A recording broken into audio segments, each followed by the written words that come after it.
I'm Danny Kahneman. I'm a psychologist. I'm Olivier Sibony. I'm a professor of strategy at HEC Paris. I'm Cass Sunstein. I'm a lawyer.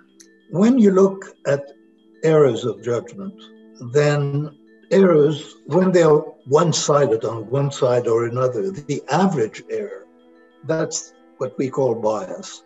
But errors turn out to vary. Wherever there is judgment, there's noise, and there's more of it than you think.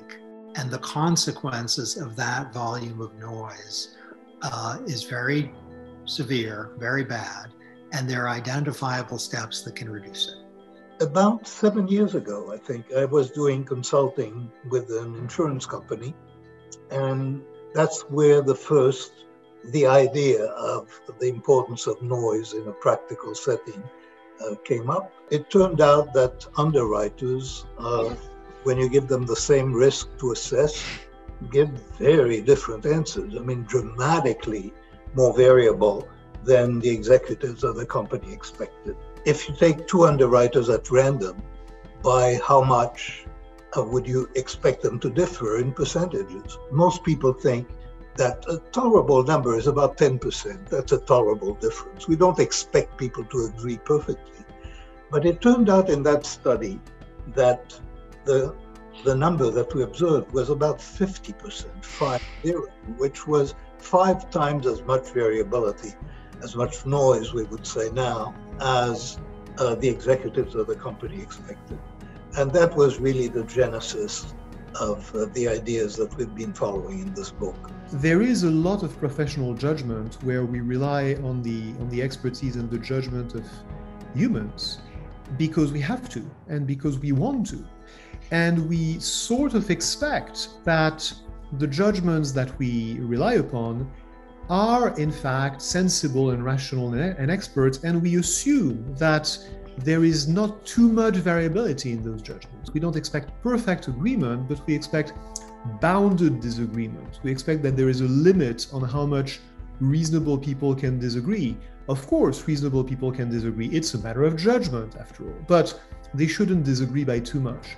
When you actually show them how much they disagree, in all kinds of fields, they're shocked. We define noise basically as any unwanted variability in judgment where people should agree and disagree. The world of medicine, which is one which we discovered, is noiseful, meaning a doctor might say, yes, it's cancer, and another equally qualified doctor might say, no, it's not cancer. To see in medicine that level of noise is a revelation of an extremely serious problem. Part of the process of doing the book is we all discovered that there are areas of noise, meaning unfair treatment of people who are the same, or extremely costly error, that are being turned up in pockets. The pocket might involve fingerprinting, or it might involve criminal justice, or it might involve hiring. And there's going to be something new that's fantastic that fits in our general tale. In discussion of human error, there has been a great deal of focus on bias. And the study of biases has sort of flourished for a long time. But noise is another kind of error. It's another family of error which is much more difficult to see, but it may not be much less pernicious. Because when you're looking for judgments that are measured for accuracy, when the aim of judgment is to be accurate, then noise and bias have mathematically equivalent roles. And that is a very powerful conclusion that I would like people to think about.